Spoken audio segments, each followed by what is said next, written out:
Hi everyone, Nate here. In this video I'm going to derive the series expansion for sine of x. The general form for any series expansion is f of x equals f of 0, which would be the function evaluated at 0, plus its derivative evaluated at 0 times x, plus its second derivative evaluated at 0 times x squared, plus the third derivative evaluated at 0 times x cubed, and so on.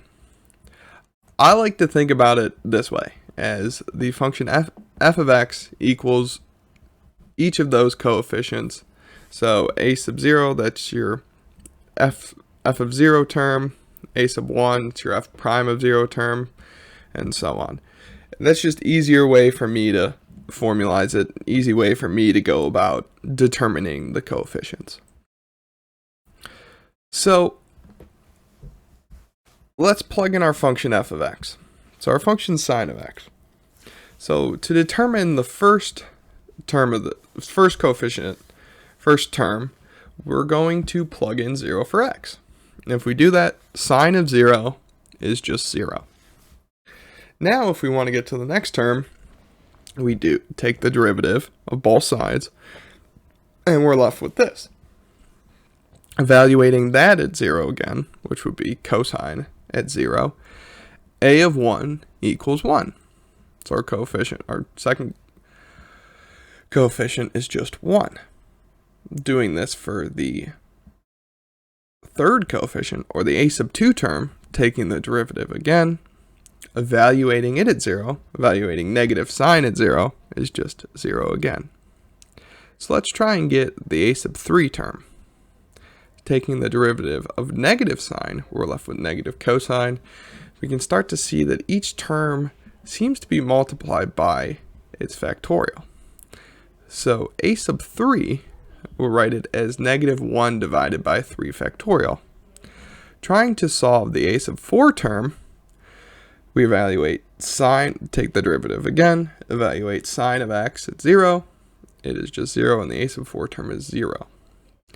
Getting the a sub 5 term, just to confirm what our thoughts on the pattern is, take the derivative again, and we're going to evaluate cosine, which would be 1. We divide it by 5 times 4 times 3 times 2 times 1, which is 5 factorial. We have the a sub 5 term is just 1 over 5 factorial. If we can see the pattern starting to emerge, that the coefficients alternate between 0 and some value, and the sign changes as well from term to term.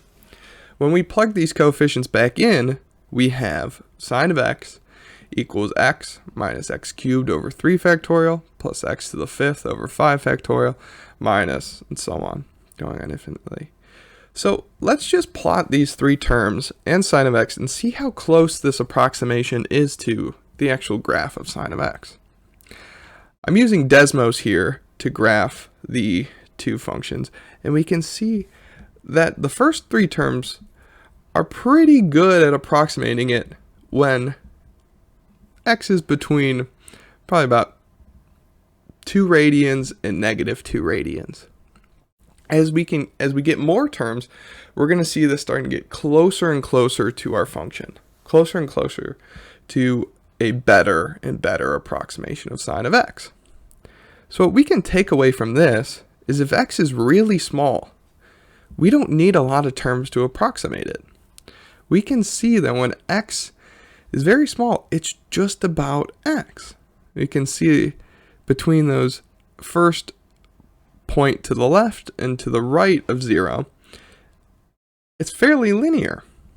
So the small angle approximation is when x is really small, usually less than 5 degrees. Sine of x is about x.